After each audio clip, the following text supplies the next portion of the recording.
Hello, every folks, and good morning. Welcome to a beginner's build guide to Tactics Ogre 1 Vision. So, look, this thing has a tendency to be very complex, but I think we can break it down into a few simpler things that might be useful for you. And additionally, I want to throw out a beginner party that I feel is going to be fairly beginner-friendly, as well as addressing some of the problems that you may run into in the area where most people get stuck, which is going to be the beginning of Chapter 2. We're going to be going over the important mechanics to be aware of, as well as the other stuff that you can safely just kind of let hum on in the background without too much concern. So with that being said, let's go ahead and get started with introducing our party. So these guys are actually going to be the same characters that you probably have likely already gotten up to this point in the game. You may notice a couple of outliers in the form of this guy and this guy. That's simply because one of the changes that One Vision made that allows you to download to recruit what are classed as demon units, so like gremlins and orcs. It's not actually that different from any other things. Honestly, it was one of those outliers in the original games as to why on earth enemy parties could use these characters and you couldn't, because there really wasn't much special about them. But anyways, with that being said, let's go ahead and introduce the party here. So the warrior that you begin with will, depending on which one you ended up starting with, have typically either a axe and hammer setup, or a sword and I think it was sword and axe setup. It might have been sword and claw, I'm not sure. But the point is, typically they were going for a one-handed weapon with a shield and some armor. Now, personally, I feel like for new players, this is something that I would like to recommend, which is the good old pike. So the warrior/Amazon has the option to use a heavyweight pike. Usually your warriors will already be at level 4 once you come out of the tutorial. And essentially what this weapon is that it skips one tile and then it hits 2 tiles behind it.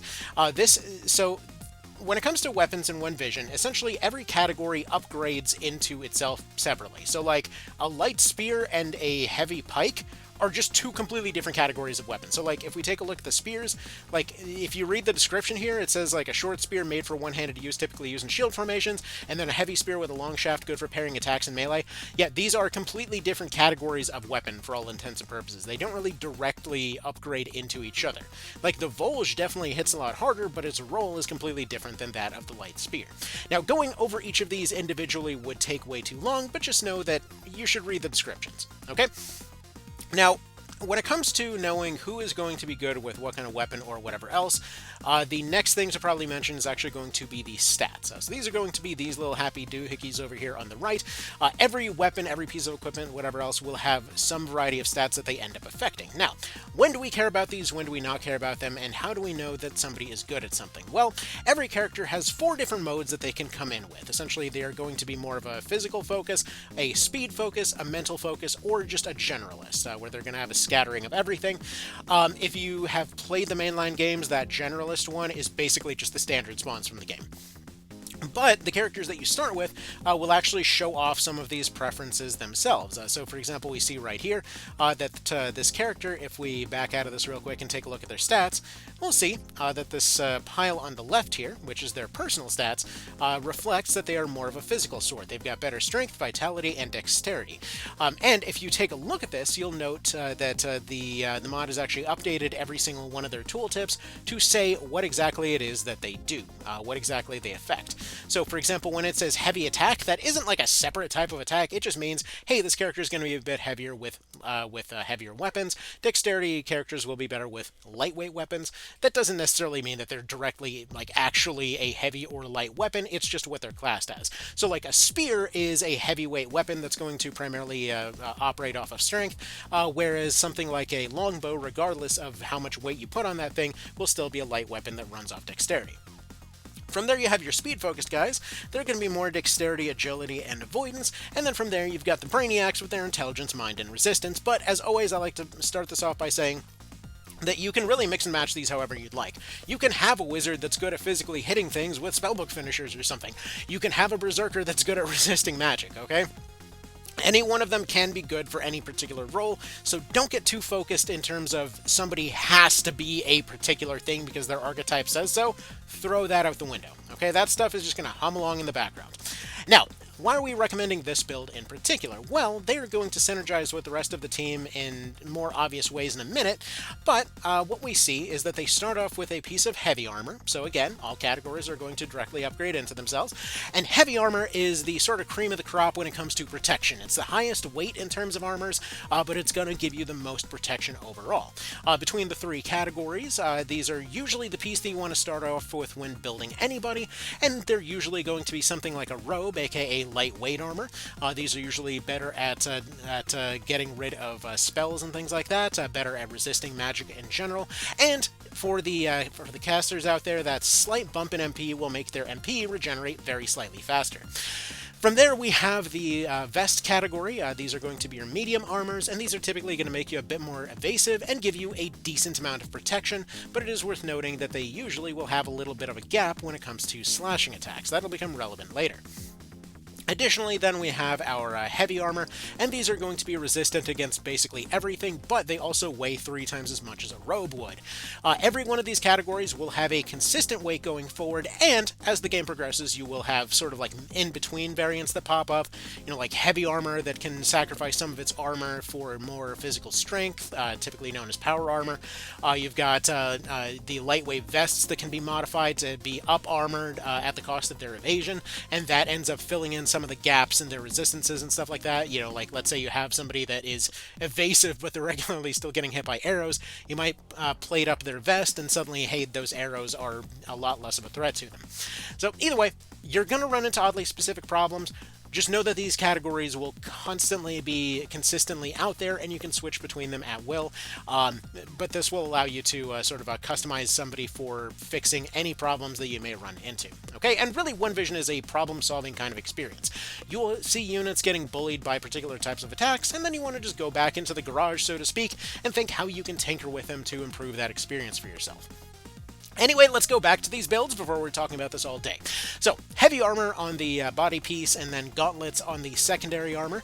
This gives a bit more punch with their physical attacks, Ring of Vigor to improve their defense significantly, and then the good old Pike. So this is going to be 2 to 3 tiles of range, and the purpose of this unit is essentially to keep behind your frontliners, and then essentially running forward and then stabbing around your own guys. So essentially they use their Pike to stab around your own guys to hit somebody in front. Skills-wise, by this point, we've picked up Mighty Strike to give them a guaranteed critical, so this means potentially 2 criticals with that Pike. Recruit, for running up and recruiting anybody that is potentially damaged. Once they end up unlocking a finisher, the Augment Fire is here to improve the power of that finisher. This is really kind of an optional one, but it's just sort of there. And then Perception, lastly, is going to be one of the most important skills for everybody to be aware of, because Perception allows you to improve your accuracy by, in some cases, up to 40%, depending on your circumstances. This causes your attack to count as if it's hitting from the back, and if you're using a ranged weapon of any variety, it also gives you a targeting line to tell you where that ranged attack is going to go. This is a lot more useful than you'd think. But yeah, basically this means that if let's say they're attacking somebody head-on, which they very likely will be, this allows them to dramatically increase their accuracy for next to no cost.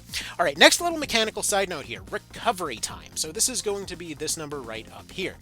So earlier I mentioned the weight of your equipment and the weight of all equipment that somebody is carrying, as well as their movement, as well as their personal speed, as well as all actions that they took, or how you determine speed for your next turn. So for example, say somebody's in very heavy armor, they've activated an action skill, they've gone and taken an attack, and they've moved the farthest extent of their range, it's probably going to take them like 3 times as long as somebody that did absolutely nothing in lightweight armor, okay? So this makes quite a significant difference, and this is very freeform. Somebody can absolutely triple turn somebody else if the numbers are there to support it. There is no kind of locked-in rule saying that the game has to play fair. So bear that in mind. Like heavy armor will be very resistant to attacks. Heavy weapons will be very good at even countering heavy armor. But that speed could lose you opportunities. So just bear that in mind. Okay, next up on that pile, like we already talked about Sorry, one step back. Why the spear, though? Why the spear in particular? Why not a hammer for guaranteeing stuns or something like that? The spear just has much longer range. One of the main problems the melee characters have, and especially new players have when it comes to using somebody like this, is that their heavyweight units will sometimes have a hard time actually reaching the targets that they want to reach. A pike has a much easier time reaching those targets. Anyway, moving on. I actually haven't changed much about the archer. Basically gave them a warrior ring, upgraded their equipment, that's really about it. From there, we keep perception. They already had that from the very beginning. We train up their bow skill as you do. Tremendous shot for a guaranteed pushback, art of war, as well as bash for even more.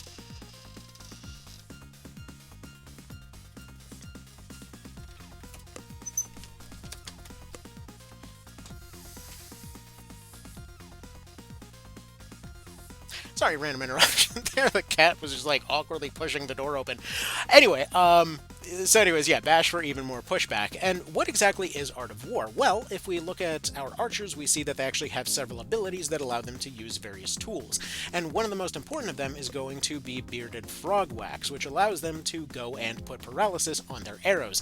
This is a pretty significant advantage, allowing you to potentially take away 50% of a unit's turn economy pretty darn well. So to answer the earlier question of why not put a guaranteed stun on the hammer for your warrior, archers shoot way farther. That's how. That's why. Okay, next up on the pile, since the archer is fairly understandable, we have the sorceress. So again, left largely the same thing as they did before. One thing to note here is that every weapon category, again, has its own features, and when it comes to a lot of your casting stabs, they do not all happen to function the same. So like, let's say early on in chapters 1 and 2, you have two different options. One of them is a casting staff, which can be activated to improve the power of offensive spells, and the other is a combat staff, which essentially can be used to improve your parrying odds, as well as to use your mental stats to beat the bejesus out of somebody. So it depends on what you personally need that character to do. Like if you want a combat cleric for your monk or something, the iron staff might do the job. But in this particular case, we just wanted that spellcraft effect, and we'll just go ahead and leave that there. Spells-wise, I actually completely threw away what they already started with in favor of Fire and Divine, which may seem a little bit out of nowhere, but hear me out. So first of all, when it comes to Fire, if you pile up a lot of your heavier hitters right up in the front and give them an Enrage, the Strengthen bonus is very, very useful to have. And additionally, if you have a decent amount of Mind on this character, which you will every time because they always spawn as a mental focus, this will, the Melta ability over here will remove TP and also inflict weaken, meaning that this is a very, very cozy way to, for example, deal with Vice. So the first boss that many people have trouble with is Vice in early chapter 2. Go to the store, you go ahead and buy yourself a Spell Strike item if you don't already have one. You go ahead and activate that at the start of the round, and then you use Melta on Vice.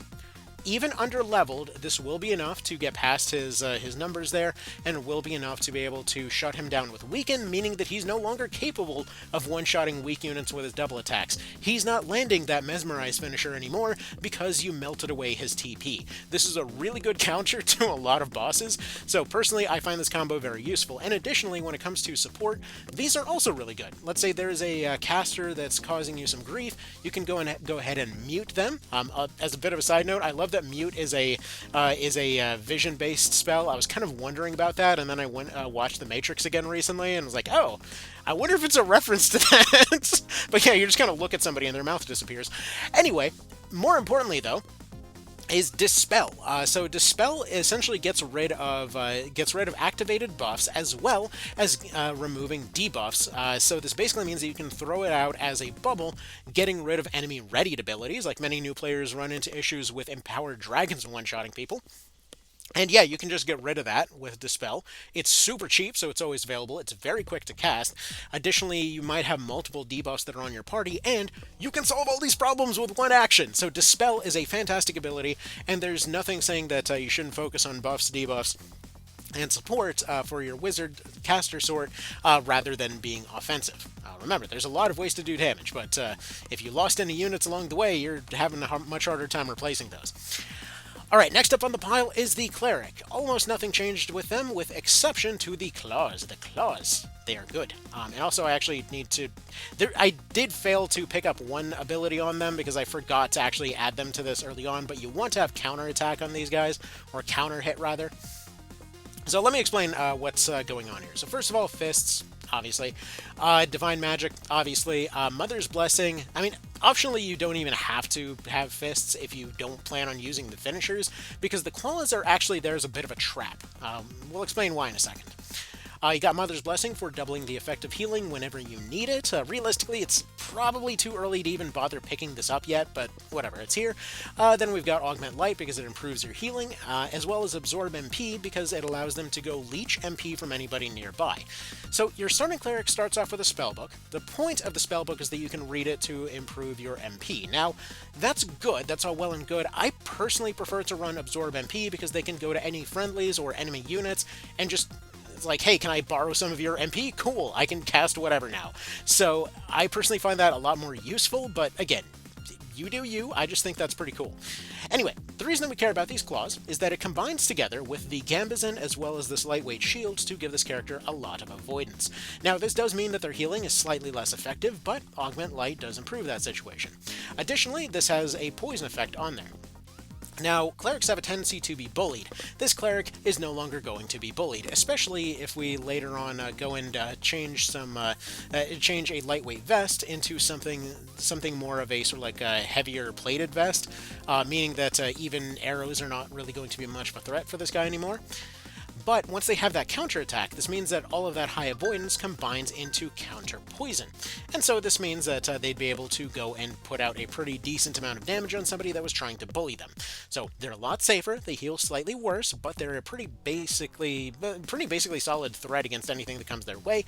And the other thing is that this circlet over here does also potentially give them the option to absorb MP on top of also improving their healing. So it's a nice little solid synergy between all those there. And let's go ahead and move on to be the good old venerable Valkyrie, or Spellblade, whatever you happen to have started the game with. They're the same thing, basically, just gender swaps of each other, but when it comes to the Valk, this is actually when we're going to be taking advantage of the usual thing that's recommended to new players in terms of stun. So when it comes to stun, the general idea is that it's something that's going to remove 50% of a unit's turn economy for all intents and purposes. They have a 50% chance to just fumble their primary action, and that's very, very useful. That being said, though, being able to actually reach something with your warrior is a lot more useful, I feel, and when it comes to a lot of your other units, they might have a bit of an easier time landing those hammer hits. So, essentially what we've got here is a Valkyrie that's going to be running Fated Circle, which oftentimes they will be, but either way. So, we've got hammers as a primary weapon, we've got air magic in particular that we went for, Fated Circle, which will give you a little bubble of Sure Strike. Now, Sure Strike is going to essentially give you something that we've alluded to up to this point. Namely, it's going to say, okay, these guys over here hit 100% of the time. And how is this different from regular accuracy boosts? Well, not only does it avoid everything else entirely and just become 100%, with exception to parries, it can still be parried, but it also guarantees the secondary effects on those hits. So for example, if we take a look at this hammer, we see that one of its effects here is that it has a chance to stun. And this is normally going to be about somewhere like 15%. I think it's like 35% for the two-handed variants. But still, it's fairly low. However, if you use a guaranteed type of attack with it, it will inflict the target with stun every time. So, this means that you can hit somebody that, let's say, had a counterattack. Because they're stunned, they no longer counterattack. If they're evasive, you now take a guaranteed hit that lowers their evasion by about 20%. If there's somebody that was doing a lot of attacks on you, now suddenly 50% of the time they won't be doing anything. Stun is one of the most important debuffs to keep in mind, because it's just so universally applicable to everything. So, anyways, I'm going to recommend putting that out there right from the get-go, right? From there, we've got counter hits, because one of the ways that you can get around, let's say, a weapon being fairly heavy, like in the case of the hammer, this thing is relatively heavy to swing. However, if you're doing it as a counterattack, it's free! So, one thing that you can do is set up Fated Circle, and then you just wait for somebody to attack that unit. You stick them up in front, they've got heavy armor, they've got a lightweight shield, so good evasion, good defense, and they basically annihilate something on counterattack. So, pretty convenient stuff there. Now, why did we decide to go for the other option here of putting on Wind? So I'm recommending Wind for your Valkyrie in particular, because of a few different things. So first of all, Grace, same thing as we were doing with Strengthen before, Grace just gives you dodge to everybody nearby, which makes them much more evasive to all physical attacks. This is very useful. So anybody that's getting attacked whatsoever, put on Grace, now they're probably not getting attacked anymore. Additionally, later on down the road, they'll actually gain access to another ability that allows them to basically order somebody to fly. They can give somebody wings for a few rounds, and so once you get access to that, Hoverdraft is going to be a massive benefit down the road, especially for any heavier units that, let's say, are having trouble finding their way around stairs or navigating to the right position. Now suddenly they have wings. So that's one of the easily most convenient support abilities in the game, to my mind, and so yeah, definitely an easy recommendation as far as the Valkyrie is concerned. Additionally, you'll notice that she has Dispel learned. The reason for this is actually because you can also go into your skills here. You can also double up on their spells to give them access to Divine, let's say. In this particular case, I haven't done so as of yet, which is perfectly fine. We're just going to go ahead and throw that on there. Honestly, I feel like Dispel by itself, in a lot of cases, is honestly worth the slot, but you can always take that out if you need to, because technically the Valkyrie also has one more feature. In fact, one of the things with Valkyries is that it's not a matter of what they can do, it's more of what they don't have the time to do, because they really are the overworkers of the bunch here, with the option to throw items. And so when they go and they throw items, this will use what's known as the Field Alchemy skill. So by default, they have some basic items, but once you get to Field Alchemy 2, we're already talking about guaranteed debuff grenades and stuff like that. So they are somebody that will want Field Alchemy down the road, but that item throwing thing is oftentimes going to end up replacing Dispel over time when you prefer. Obviously, Dispel is in an area, throwing items is not, but more often than not, I find that folks are probably going to be switching over to items on them in particular. And then I basically had a second copy of that build for this guy, but in the interest of shaking things up a little bit and showing one of the problems that people may run into, I'm actually going to switch him over to a Terenius. See, let's say I changed my mind here, that I didn't want a second Spellblade. Instead, what I wanted was that I wanted to double up on my spear build. So like that pike build from earlier, that's working pretty good, but I want to double down on that idea a little bit further. I need more heavy weapons because I've realized that there's not enough heavy hitting power on this team. I want a second pike unit. And so let's say I want to work in a Terenius. They have a guaranteed attack ability that also inflicts fear. That could be really, really useful. And so to that end, I want to work towards that. I can't equip spears on them just yet. I don't have any points left over as of yet. So I'm just going to give them whatever they can carry, and they're just going to try to just make themselves scarce as we go into a fight. Next up, we've got the Vartan. Once again, I've given him a hammer. This time he's the second heavy hitter of the team, running this two-handed maul. And additionally, he's going to be the first one that would be able to take advantage of something like Overpower once we eventually get there. He's currently not at the level to use it, but we've got three skills here that are probably at least worth a little bit of a side note here, which are Parry, Deflect, and Overpower.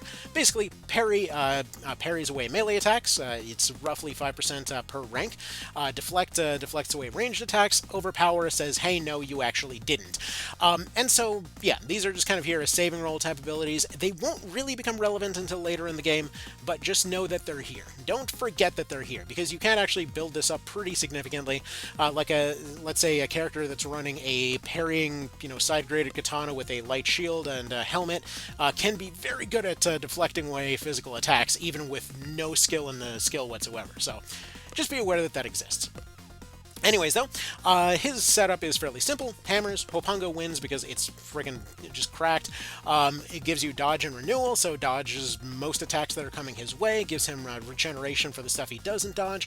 This is why he's fairly lightweight on defenses, because he's just kind of expecting to kind of burn through it all. And additionally, I went Earth in this particular case, not only to be ironic, but also because in this particular case, it allows him to actually use another thing, which is Fortify. So he can go into his abilities here, put a Bulwark, which ends up giving a good defensive boost to anybody that potentially needs one. So again, we're covering a lot of buffs at once, but buffs are very important. If you want to just kind of put on the game's unofficial easy mode, buffs are how you do it. Anyway, at this point we're going to go ahead and put up Augment Earth and move on from here. So to explain his other skills though, Earth Magic, self-explanatory, Instill Earth.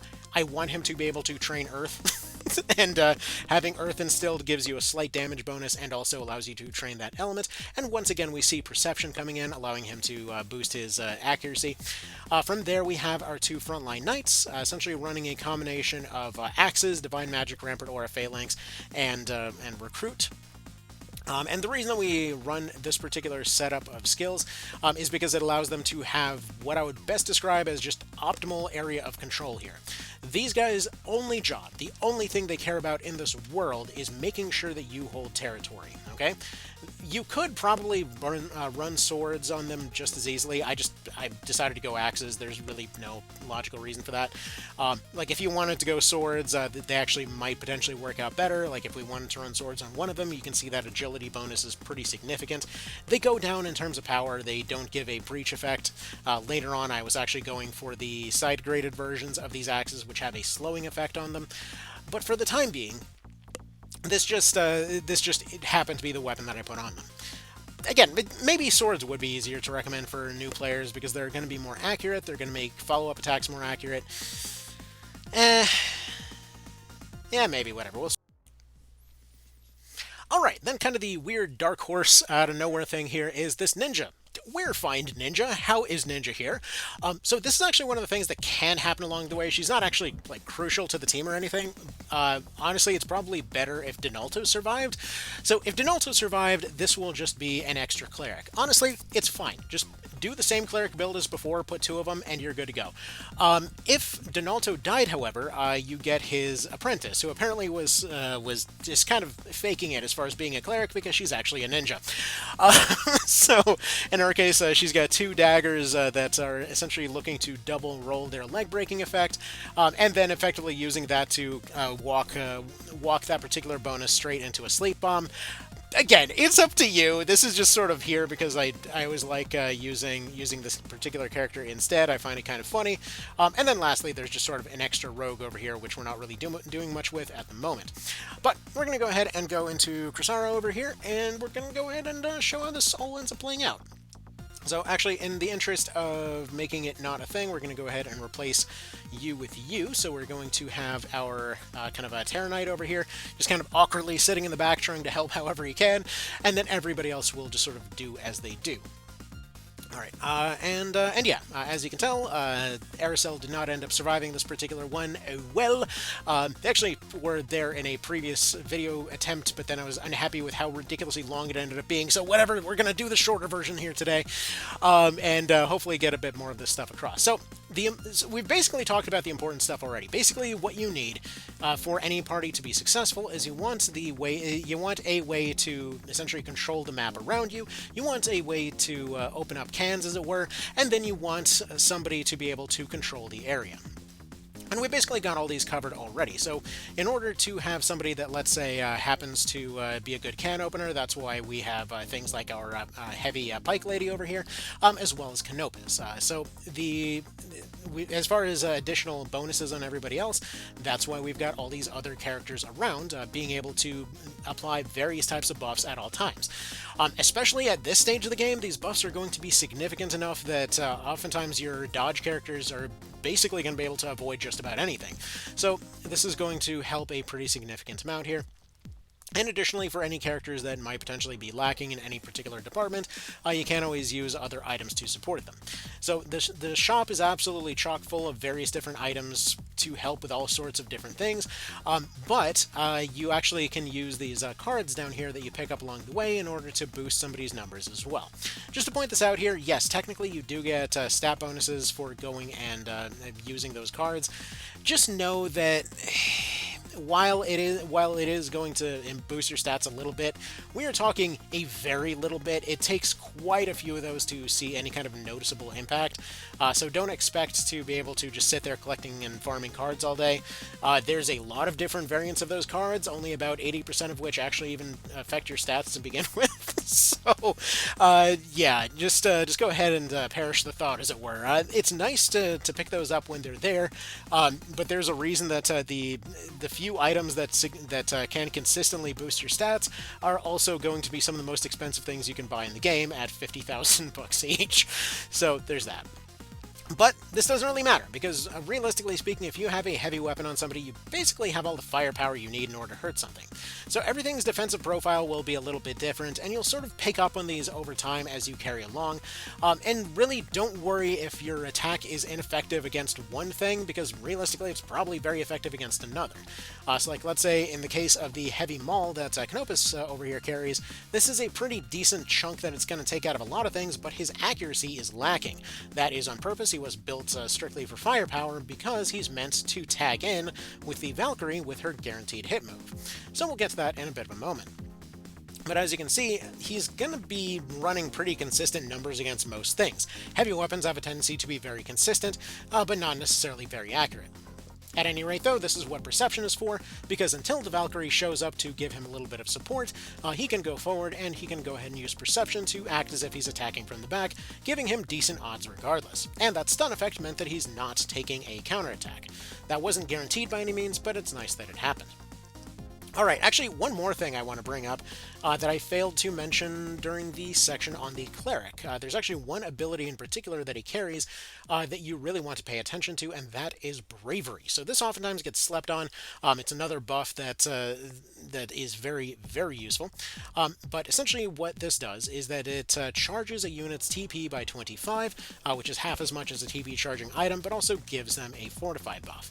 And what this does is that it allows you to set up skills for a character. So like, let's say right here, our Pike lady is a character that does not necessarily have a ton of armor. I mean, she has one piece of heavy armor, but as you saw earlier, she's not exactly, she's super packing the plates, as it were, here. So instead, as you saw right there, what we did is that we went ahead and put on a buff that allows her to be fortified versus the kind of higher end of that damage.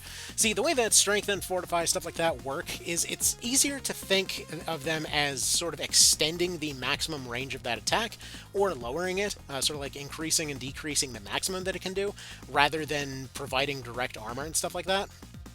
And so essentially what this means is that, yeah, it puts you in a pretty decent position to be a lot more resilient against certain things. It's sort of like improving your soft armor, as it were. Alright, so let's talk about something that we set up here a minute ago. So we see that we do some damage against all these things over here, but you'll notice our accuracy ain't exactly perfect.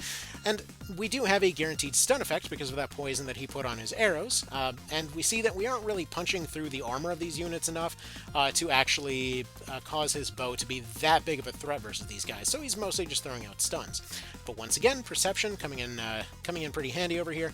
It's going to go ahead and guarantee that this stun is going to hit, so we're just going to go ahead and stun the next unit that's going to do an attack, and really that's what we want to be focusing on. If you ever are in doubt over which thing you want to shut down next, just remember that you definitely want to be shutting down the next thing that's about to act. Alright, so from here, we'll just go ahead and have her stack up over in this direction so that she can continue to take... Actually, no, we don't want to do that. We're going to take advantage of that Dispel that I was talking about earlier, seeing as Canopus got himself poisoned at some point. So we're going to go ahead and move this one over here. We're going to go ahead and Dispel that poison away. It'll always get rid of one... We're going to say random debuff that's actually more of a set list that it gets rid of, but we're going to call it good enough. We can get into the super nitty-gritties all we want. It doesn't really help for the purposes of all this, but yeah, you can get pretty oddly specific with this stuff. At any rate, though, unfortunately that guy ended up putting himself in a kind of annoying position here, but we might potentially be able to show off this recruit skill here. So we're going to go ahead and attempt to roll for a stab against him and get our Pike Lady into position. So this is why we run Recruit. Unfortunately, this particular guy happens to have pretty high loyalty. So if you're wondering how Recruit works, if you hit select on this menu, you mouse over their name, it'll tell you how they feel about their boss. So apparently this one actually does hate his boss. We just haven't gotten his health low enough to actually recruit him. So for now, what we're going to do is we're just going to go ahead and move her over here to block this position, and we're going to wait. If you ever are in a position that you want to, let's say, grind up a recruit skill, this will increase its accuracy, it'll increase its range, stuff like that, you can actually just go over here. You can go ahead and just use a 0% chance to hit thing, and it'll actually train it up a little bit. Also, the dogs are apparently... Okie dokie, many interruptions later. One thing I do want to point out, I did kind of miss this to some degree. I guess we partially covered it. Another thing I see a lot of players run into around this stage of the game that may potentially be a bit confusing. Remember that the store exists. Obviously, this is the one exception. This is very literally the one battle in the game you don't have access to a store ahead of time. But when it comes to the store, yeah, remember that exists. Sometimes there's just additional stuff that you didn't know was available. So, you're maybe lacking on some buffs or debuffs. Remember that you can buy those items, you can use them with practically anybody, you can throw those items with certain classes. And additionally, if you want to throw them with more classes, you might have noticed I had Denim running around with the Lobber here, which you can equip on most people. Yeah, basically, when it comes to most characters, they're able to use this to get 3 to 6 tiles of range on heals and buffs and things like that. So just bear in mind that that's there. It's available to anybody that isn't classed as like a super heavy class or a ninja because they can already do other stuff. But yeah, remember that that's there. Alright, so back to our previously scheduled taking territory here. So once again with the knight, we're just going to have them go forward. Their entire role is just to go and take the place in front of them. Their whole idea is to try to block everything as much as they can, regardless of what else that might look like. So we'll just go ahead and see if we can set up a stagger on this guy, and between the stagger and the stun, whatever evasive equipment was available on this Berserker, it really does not matter that much anymore. Okay, from here, obviously you can do whatever you'd like with your Denim, do with that as you will. In this particular case, I decided to start working on a Turbo Archer for absolutely no reason. I don't know, it's just sort of what came to mind this time. And so I just wanted to make a dude that was strictly focused on speed above all else. I wouldn't necessarily recommend it, it's just a thing you can technically do. But at any rate, we're just going to go over and go over here. We're going to take a few more little pecks over in this direction. And as you might notice, essentially what we've got going on at this point is we've got 2 knights completely covering the front. Due to equipping full heavy armor from head to toe, they are very defensible. Nobody's breaking through them in any reasonable amount of time, and so we can just go ahead and just sort of stay put for the time being. Additionally, do I have any spell strike items? I might, but I don't know. I guess it's worth taking a peek. I don't believe I do. Okay, well, anyway, getting some Spell Strike would have been nice on my caster, but for the time being, we can just go ahead and have Mr. Dude Guy sit back there and get ready to absorb some experience. So for the purposes of the example today, just know that I will not be using full advantage of everything that's available at this point. Like normally, what's recommended is to use the class EXP scaling fix, stuff like that. I'm just not doing that just for the purpose of, if somebody wanted to run it completely vanilla. It's a slight difference. He's going to fly up in levels anyway. Just know that, technically the class EXP scaling fix does vastly swing experience towards lower levels, but just so you're aware. Okay. So at this point, we see that our Mr. Canopus over there is very, very surrounded. Currently, there's 2 units that are going to be giving him a little bit of business, as it were. But we need to get rid of some of these buffs that some of these guys are running, ideally. Specifically, the regeneration on that guy. But we don't really necessarily have anyone that's debuffed in the area to worry about, so I think for the time being, we're just going to leave that as is. And we're going to go ahead and focus on improving everyone's offense to some degree. As well as also putting down a little bit more pressure. So one more thing to mention here is that whenever fights get a bit more difficult, one of those things that you can oftentimes focus on is what I like to call healing redirection, or misdirection, whichever you prefer. Because when it comes to enemy units, what they'll oftentimes do is they will try to heal whatever is the lowest amount of health that they can safely access.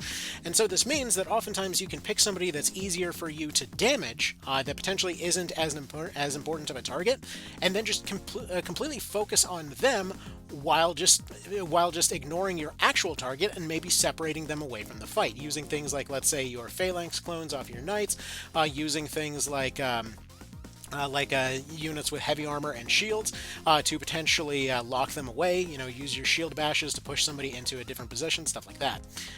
So anyways, what we're going to do here is, since the odds to hit with that weapon are fairly low, I'm actually just going to go ahead and push this guy backwards and see if we have any chance to actually recruit him here.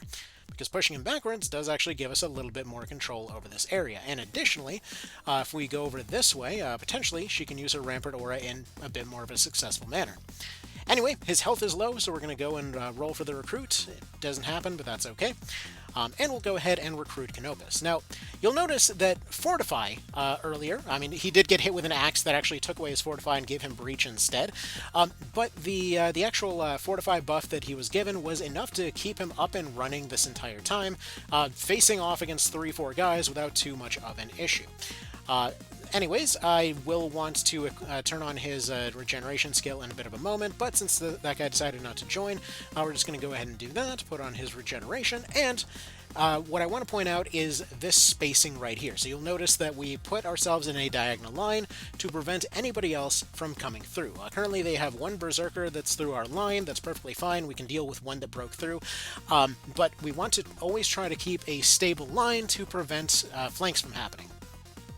And yeah, we constantly want to keep putting down more debuffs wherever we can. So in the interest of doing that, we're going to attempt to get our archer back in play here. Earlier, they decided to go throw out some healing items as well as some more offensive actions, and additionally we saw that there was an unexpected amount of damage coming from that guy with a throwing javelin way back here. So we're actually going to go ahead and bully him next. So hopefully if there's any healing, it decides to go start maybe looking at him instead. But if we can put more damage in more places at once, that gives them more problems to solve. And if they're solving, problems like using their turn to put innervate, or basically just to get rid of somebody's stun, I guess is the better way to put that, since you may not know what innervate is necessarily. Giving them more problems to solve gives them a bigger chance of making a mistake, so that's pretty darn handy. Anywho, at this point, we can actually, well, we have a few different options. I'm thinking probably just bullying this guy, but we might see some way better numbers dealing with this one. So, in the interest of doing that, we're actually going to go ahead and move her this way, and we're going to... No, she's just in awkward enough of a spot that I don't want to do that. Okay, instead we're going to go ahead and move her back here. And we are going to select the right tile this time and just give this guy a little bit of a jab here. This puts her into position to potentially move backwards in a bit of a moment, but we'll get to that as we do. And we see a option for our guy over here to provide a little bit of assistance. So he's going to take advantage of the fact that our front line is safe to go up and boost up Mr. Ennokos here. He does have his regeneration going, but since he is breached right now, it would be good to give him a little bit of extra help. So we've got that going on there, and now that everything is sorted over on this end, we can actually go ahead and block off this Berserker from moving anywhere. So we're going to go ahead and take a shot with Denim and body block him from moving any further. So now that guy has a lot of very inopportune attacks available to him, and as you can see, we're surrounding them, we're trying to make sure that their attacks are ineffective, and this is usually how you want to be playing it. You're not really focusing on, DPS and trying to get your optimal damage calculations or whatever else. You really just want to keep on focusing on certain things, keep pushing them down, that sort of thing.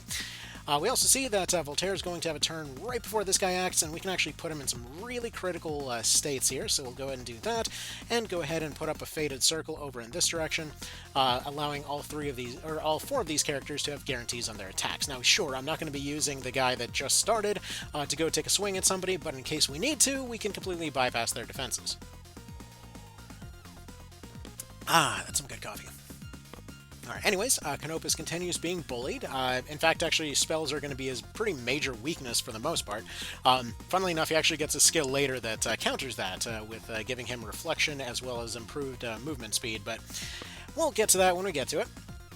For the time being, though, we just want to make sure that he's staying alive, and as you'll notice, we're actually not taking a whole lot of movements. We're not trying to scatter around all over the field. We're primarily looking to make sure that the enemy moves more than we do, and you might be wondering why that is. Surely it would be better to take full advantage of your entire turn to be able to move and stuff like that, and it's actually the other way around. You get to act more if you haven't actually gone and taken those big dramatic moves. Okay. So we actually have an opportunity to show off something else here, in which they managed to go and knock this guy out courtesy of a critical. So now our kind of goal here when it comes to recruiting these guys has actually changed from one where before we were potentially looking at recruitment as a way to get an advantage going forward. Now we see it as a way to create a sacrifice unit to go bring one of our own people back. And additionally, we also saw that that guy over there is a pretty major threat with that full bar. You might be wondering why that is. Like, why is it that this guy was next to no threat and now he almost one-shot a guy? That is absolutely horrific. Well, this is actually why we wanted to potentially get a hold of Spellstrike earlier. I really should have bought that at the store when I could. But we want to go and throw out Melta at this point, because some units will have very high scaling types of attacks, and so in this particular case, this lets us go and reduce the maximum potential of those attacks pretty effectively. However, as of right now, we're fine. We have one rookie that ended up getting downed. It's really not the end of the world here, so we'll just kind of continue on as we were. So we'll go ahead and heal our knight for the time being, just in case. Currently, she's pretty safe, but you never know. But you'll definitely notice that a lot of these faster, especially the lightweight units with a heavy weapon, are absolutely dancing around everybody else, and that's to be expected. That is their role, after all. Alright. So we see we got some Berserk going, and we're going to go ahead and want to get rid of that Berserk as soon as possible. However, they left an opening, would you believe it? So what we're actually going to do is we are going to go ahead and block everybody off. So where she was, we're going to go ahead and put down a Phalanx, and then from there, we're actually going to send our Knight into their back row. Given that she's got very heavy armor, she is very well protected against most attacks, so she's actually going to go in here and start pressuring everybody else to not participate in the fight, more or less. Okay, so they're going to take a lot of very unlikely hits on Canopus. He is doing his best at the moment, but, these things are going to be a little bit complicated sometimes. But you'll notice, whereas before we had that really big hit coming out of this guy because he had a full TP bar, we now have the same thing coming out of Canopus, being able to put out a really meaty amount of damage here with this full bar of his. So we now have the option to go land this basically wherever we want to within reason. However, in the interest of keeping him safe, since he is currently very debuffed, we're actually going to go and attempt to break this guy down. But you can see, the others were being hit for about 200, that guy was hit for about 130. That reduction that decided to come off of Fortify, that is pretty darn significant.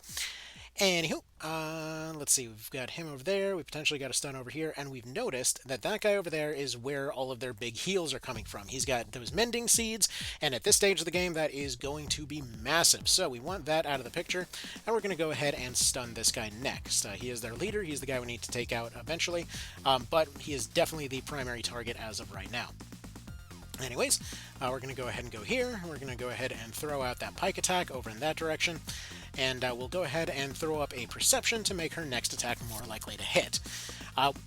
Technically, this does slow down her actions until the next turn, but just in case I want to have that ready, Okay. So they're going to continue focusing on our Knight, and this is good. Good coffee, good coffee. Alright. So from here, we'll go ahead and heal up our dude man a little bit.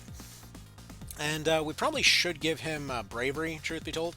That would boost him up quite a decent bit, but for right now, we're just going to focus on the important stuff, making sure that he still has life on hand.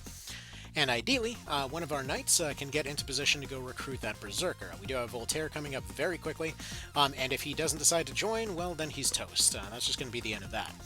I'll go ahead and take our guaranteed Fated Circle over here to go ahead and take a whack on this one. Then we have the option to go put it up again, so we'll go ahead and re-up it on those two. Actually, you know what? No, I believe Canopus still has his active, so we'll go ahead and put that up over here. There we go. So we have two more debuffs ready to go. And we can go ahead and move Mr. Denim over here to start working on their back row some more, because we saw that there was a little bit of threat coming out of this wizard here. So we're going to go ahead and take advantage of this opportunity here while they're all distracted to go take a few little cheap shots at this guy. So we're going to hop up on this roof, start popping off hits on this guy, and hopefully with an axe and a swing, he can actually be on our side.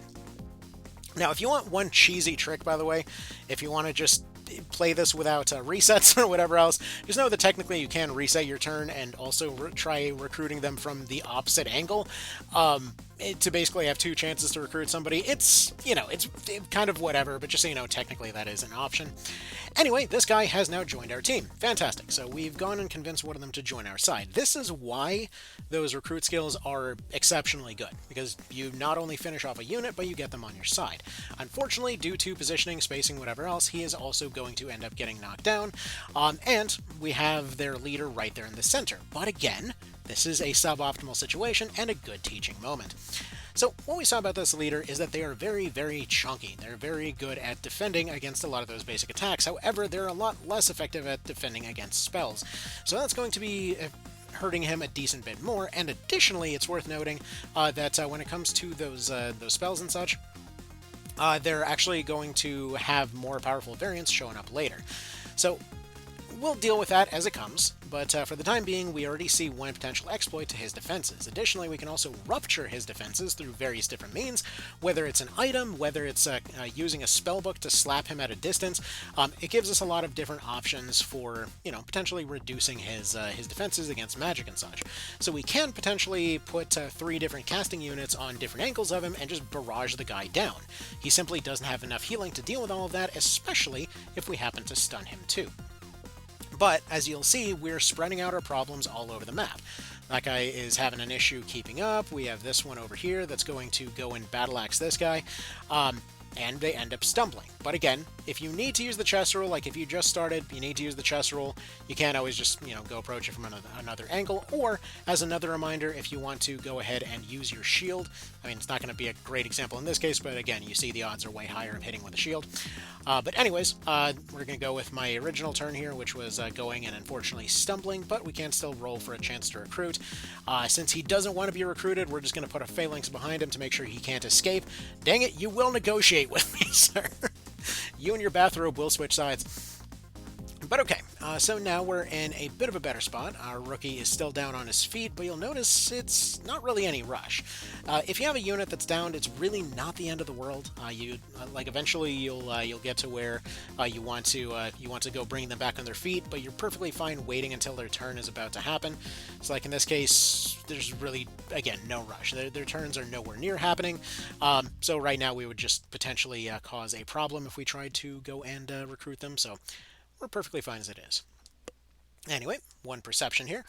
And the reason we want to throw out this perception is actually to potentially delay the AI. See, currently Mr. Ferris being up in our business is a bit of a problem. He is all over the dang place. He is controlling this entire middle row, and it would be kind of cool if, he didn't do that. So we can throw out some attacks versus him, sure, but we might potentially be able to convince him to go backwards. And if we have that wounded unit back there, that's actually a pretty good reason for him to retreat. So we're going to see about that. We're going to see if it happens. And additionally, we'll put some regeneration over on Mr. Voltaire over here. Gives him resilient as well in case the wizard decides to go wizard him some more, since that's where most of his health loss came from. But as of right now, the main issue is that he is right there. So he's going to keep spamming heals on himself. Not ideal, because I would have preferred that he would go back and heal his wizard instead. But apparently he wants to really, really hold that choke point. But again, this is perfectly fine. We have one area that we want to work around, and we will continue to do so. Alright, so next order of business, we need to start choking this area out a little bit more. We'll take our Sure Strike over on you, re-up said Sure Strike. And then there we go. They're all nice and cozy and in position. Next up, we've got Mr. Voltaire here. Currently, this area is blocked off. There's not really too much for him to do. So what we're actually going to do is put down a phalanx over in this direction, fully blocking off the area. And also giving him a means to potentially go and explore over this way, blocking off the zone even more, because his Phalanx clone will block the area where it was put down, but he himself can go block more areas at this point. Okay. So, he's suffering a little bit because that hammer's doing a pretty decent business against his armor. Hammers are pretty effective against armor. Many heavy weapons are, but hammers in particular. So we'll go ahead and put that there. Her spellcraft wore off, unfortunately. But also, actually, one more thing to mention is that this is usually a decent time to start focusing on things like, various types of debuffs. So if you, for example, wanted to go for poison or slow or whatever else, like hobble and slow especially do a pretty good number on this guy. We're just going to go ahead and throw out a Melta here, try to weaken them a bit more so that they're not attempting to do any kind of funny business. Especially when it comes to that Berserker. We rolled all 3 that time, and we'll just go ahead and continue leaving them as they are. Alright, so from here, we're mostly just kind of working away all these units on the side. We've got Sarah, whose turn's coming up relatively soon. We've still got this guy that's spamming things every now and then. But you'll notice he's refocused his attacks onto somebody else because our knight is currently resilient, so he won't necessarily be getting his defenses exploited as much. And this is why we pay attention to buffs and debuffs and stuff like that. Anyway, looks like we're getting a dead anchor over on Sarah, as if she was evading anything anyway. Whatever. This is going to guarantee lead, and this prevents her from moving up, and also just basically slows down their defenses, is really how I want to put that. Slows down their defenses. What the hell am I talking about? Slows down their evasion. There we go. That's better. That's how words work. But we'll go ahead and drop a stun over on Mr. Farrell, hopefully getting rid of his annoying tendency to heal himself. Put up some Hopanga Winds, and we'll put up a Bravery on him pretty soon here. Actually, we might as well just use this moment to take a Brimstone Hail to further bully Mr. Farrell here. So I'll go ahead and do that. Continue putting on a bit more pressure on this guy, since we already know that he's not going to go retreat to go heal anybody. And what I'm hoping for, ideally, is maybe once we get a hold of that wizard down there, he might be able to provide a decent bit of advantage in terms of offense versus our unfortunate dude over there. All right, now from here, we see that he's got a finisher available, and we want to charge up that finisher as soon as possible. So our job here has changed. We have a nice easy back shot over on this witch over here, so we'll take a shot on her. He will have 100 next round, and which means we can put a dark weight exactly where it needs to be over on Mr. Canopus. Again, just to bring this up once more, currently our downed unit that was downed pretty close to the beginning of the fight is still down at a counter of 2. His turn is still not coming up, his final turn is still not coming up that soon. He is still just kind of right over there, so again, there's not really any rush to go bring somebody back. So don't waste all of your units trying to bring somebody back up on their feet. They're pretty much going to be safe for a decently long time. Anyway, we continue pushing on with this Pike, and we continue to attempt to recruit this dude man over here. His odds are pretty darn low. Apparently this dude's really loyal. Oh well, whatever. We'll just finish him off with a shield then and call it good enough. Hopefully that, yeah, I guess he did end up getting it blocked. Nice happy stumble over there. But yeah, at this point, we've basically got Farrell dead to rights, so we might as well just finish him off. So if you're more familiar with Reborn, you might be noticing that this one focuses a lot more on control and basically choking out the thing that you're going after. So like right here, we prevented him from having any sorts of support. We keep him away from his other units for the most part, and we attempt to just sort of kind of trap him in place and make sure that he's gone, right? Whereas in Reborn, you'd look for stacking up those big exploitation bonuses. Technically, there are ways to stack up those bonuses, but against hyper heavy armor units like this guy, it's not necessarily going to be as effective. So just so you're aware. Anyway, we potentially got a big AoE burst over here. Doesn't necessarily mean that we want to go for that, but seeing as it's only a minor bonus, might as well. So I'm just going to go ahead and do all of that sort of business. Hit all 3 of these. Additionally, one more thing to pay attention to, if you are more familiar with the mainline entries, is that when it comes to your spells, the basic one is actually just going to be a burst. And basically all the standard missiles are going to be bursts of various kinds. So you're not really looking to focus on getting the tier 2s in order to get your specific AoEs or whatever else. You're fine just using the basic ones here. That is a weird way to describe that. I apologize. Definitely getting more fuzzy-brained at the moment, but still, let's go ahead and wrap this up. Go ahead and go for another recruit on this one. I do find it funny that I'm trying to show off recruit in one of the most heavily loyal teams that there is. If you run into any low loyalty units, we're talking about odds of 60-70%, and sometimes even at half health, the odds are pretty good. So just bear in mind, this isn't this isn't how it works all the time. The ways that certain abilities are effective, the ways that certain weapons are effective, it's gonna change from fight to fight. So this is why you really want to focus on versatility over everything else. And then once this is all said and done, this actually will allow us to then focus on putting a Terror Knight on the team, which will then allow for potentially doubling up with this Pike Lady over here and breaking down defenses even more.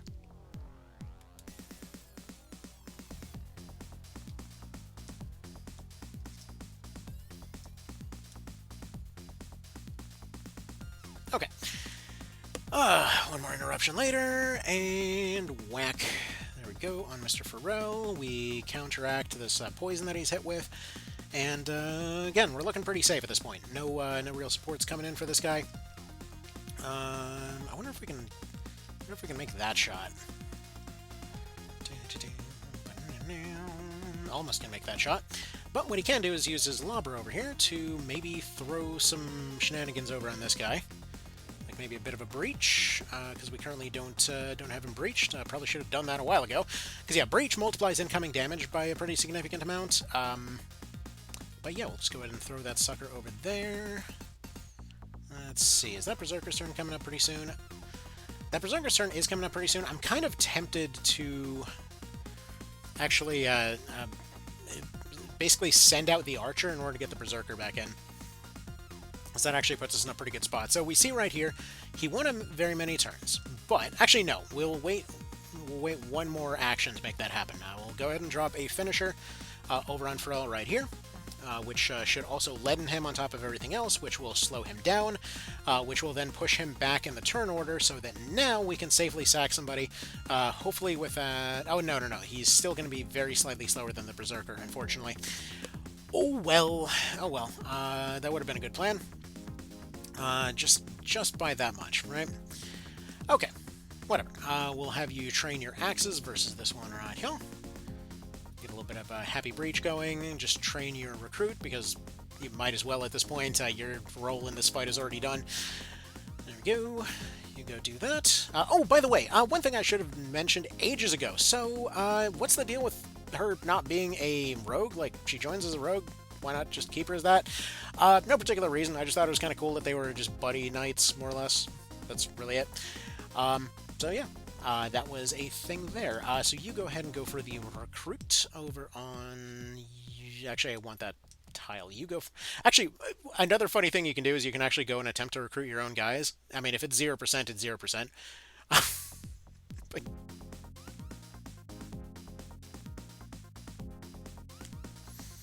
Okie doke. So, let's continue on. Oh, by the way, one more cool thing that you can actually do is if you... For example, I wanted to... Actually, wait, let's check the numbers on this. Yeah, so you might notice that she is currently pretty unleveled compared with the rest of the team. If you ever wanted to just use your guests as sacrifices to go put somebody back on their feet, you can absolutely do that. There's nothing stopping you. You can control them, and therefore, whoop-de-doo-dah, he's back on his feet. He's probably about to get frickin' slapped. Then again, I guess in this particular case, Mr. Farrell actually...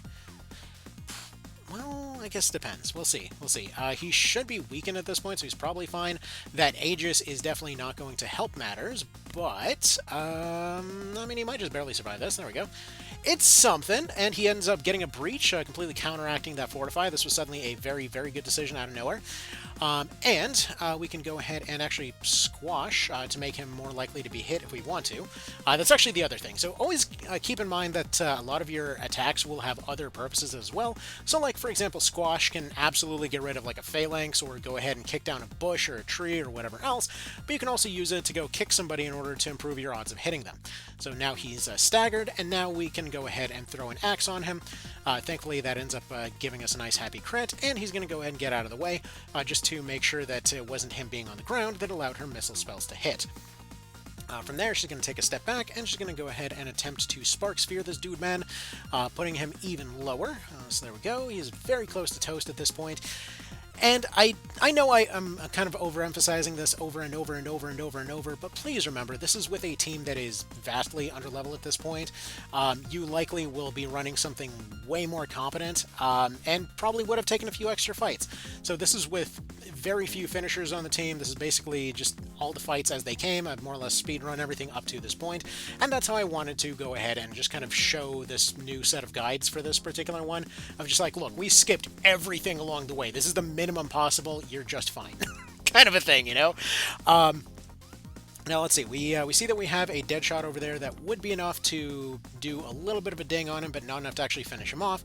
So what we do in this case, now we have finally reached the end of this guy's timer, and since I want him to gain some experience here, we're going to get him back up on his feet. Now, normally, whenever it comes to a new class, I prefer to actually just go and recruit that class out in the wild. That way you get a little bit of extra experience in order to, get them boosted off so you don't have to have this whole step of having them behind your party. But this still works out reasonably fine. Either way, we're just waiting for Canopus to take his turn here, provided that poison doesn't finish him off right there. There we go. Hobbled and Breached has gone away, and now he can go ahead and hammer this dude in the back of the head, and he is done. And there you go. That's how you deal with it. So, obviously, if you decided to go optimize a bit more or whatever else, you would do a decent bit better. But we get one of the first examples that we've seen of a weapon being given to you, a side grade being given to you. And yeah, we'll go ahead and accept this Berserker. He did eat some of the experience, because I haven't used any Berserkers at this point. But this is going to be one of the first examples that we've seen of a sort of side-graded weapon being given to you, because it's expected that you, for example, wouldn't necessarily go to the store, buy all of your crafted stuff, and then start crafting side grades to all of your stuff. And a lot of these side grades you wouldn't be able to build anyway. So, for example, we would be able to build Silverhawks at this point. I actually didn't notice this yet, so I'm actually going to go ahead and do that right now. So we see that we need a couple of Balder ingots. So for that we need refined ore, and to get refined ore, I don't know if we can actually get those at the store yet. Oh, apparently we can. Okay, so we're going to buy some refined ore. I'm going to go ahead and go over to ores. We're going to go ahead and go over to Balder. I didn't see what kind of wood it needed. I think it was Teneri wood or something. But we'll go ahead and get some Balder ingots. Get those made right there. Alright. Here, let's see. You are going to need Teneri wood. Go to the Codex of Life, and we see we need some logs for that, so we'll go ahead and buy some logs. And then we'll cover the store in just a moment. So general rule of thumb when it comes to the store, don't sell your existing equipment unless you've got an abundance of it, because realistically you'll get somebody new that has some reason to use some piece of equipment somewhere, or it allows you to test out something else. And additionally, there's actually an entire category available in the store of stuff that you might have not necessarily thought about, and well, in terms of being useful. So first, let's go ahead and get these in there. Since as decent as that sword was, I think I'm gonna stick with my original axe plan of slowing stuff down with axes. Anyway, so if you go over to the sell options, you actually have an entire category over here of treasure, and this is going to be all sorts of different things. Like if you've been running a rogue, you might have potentially noticed that there was some weird items that you were stealing. Golden snitches from wizards, potentially finding what looks like synergy crystals from Golden Sun, stuff like the Eye of the Tiger, like all kinds of weird small reference joke items to all sorts of things, and you can sell them over here in the treasure tab. They're usually going to give you several thousand worth of various types of funds there. And additionally, if you go over to your equipment, usually you'll have some pieces of equipment that you just have way more of than anything else, and you can just go sell these like 10 at a time, alright? So no real worry there as far as potentially selecting the wrong thing. It's all good. Just keep in mind that you want to keep a hold of your spells, and you want to keep a hold of your weapons. One more side note I probably should have mentioned earlier. As far as spells go, if you're wondering why your spells aren't showing up after you bought them, you gotta learn them in the menu. Again, it's one of these things that you would assume wouldn't come up, but it always does. Anyway, so yeah, if we wanted to go a little bit crazier with some of our items, unfortunately we can't necessarily build a lot of these new things just yet, but we do get access to some Balder stuff, which does give us a few more options by this point in the game. So you can modify some pieces of equipment, not necessarily all of them. Like, we'd be able to get some, like, modified spell claws at this point, which would allow for a fist user to go punch into somebody's brain and knock the MP out. Daggers, I'm actually going to go build one of these right here, because this is what I wanted for my caster, because as you might have noticed, she's very focused on her debuffs. So we need a Mage Drain gland for that, so we'll go ahead and go down here, go ahead and pick up a Mage Drain gland. It's going to be somewhere hereabouts. There we go. Pick up some spell slip, because we're going to need that later. And also, it's worth noting a couple of things. So yeah, Spell Strike powder, Black Lizard, this Black Lizard powder here, very, very useful. Same thing with stuff like Ward if you need spells to go away, things like Dodge, whatever else. All of these buff items are over here at the store. They're expensive because they're fantastic. So if you don't have a skill that can do it, if you don't have a piece of gear that can do it, you can always use money to offset that particular problem. And yeah. So from there, we can now go over to, let's say, our spellcaster here, and as much as I like her ability to hit stuff with spells, this silver point, once she ends up getting the level to use it in one level, will vastly improve her mind score, giving her a much higher chance to land her debuffs. And so that would be the purpose of that weapon. Or let's say we have that sword that we picked up, which is going to be the silver brand over here, and it's going to be essentially a sort of middle ground between a one-handed sword and a two-handed sword, being a two-handed sword using the one-handed one-handed sword skill set, and additionally giving you some better avoidance, giving you a little bit of shield properties, a little bit of weapon properties, but allowing you to use a different finisher set with a different type of weapon, and potentially also allowing it to be used by other classes. So again, none of these are objectively going to be better than another in every situation. Just know that these are various different options that are available to you, okay? There's just a ton of stuff in this game. There's a ton of stuff constantly going on, a ton of new things constantly to focus on, and yeah, experiment around, figure out how stuff works. Just read descriptions, focus on those debuffs, focus on what makes sense. Like, yeah, it makes sense that the archer with stunning arrows would be pretty good at stunning people. It makes sense that the pike is able to stab things from far away, and that somebody in heavy armor would be very well protected, or that somebody with just enough armor might be a bit harder to hit and stuff like that. Being hit by stuff like stun and leaden makes you far less likely to be able to move properly to dodge things. So that's really about it. That's really about all there is to cover here. Hopefully this was helpful for you. Hopefully it gave you a few more things to potentially think about, including things like we saw, with what would normally be an offensive wizard potentially being useful as a support through something like Dispel. So, anyway, that's about that. Y'all have yourselves a good one. Take care, and if you have any questions, please feel free to drop them in the description, and yeah, take care. Bye.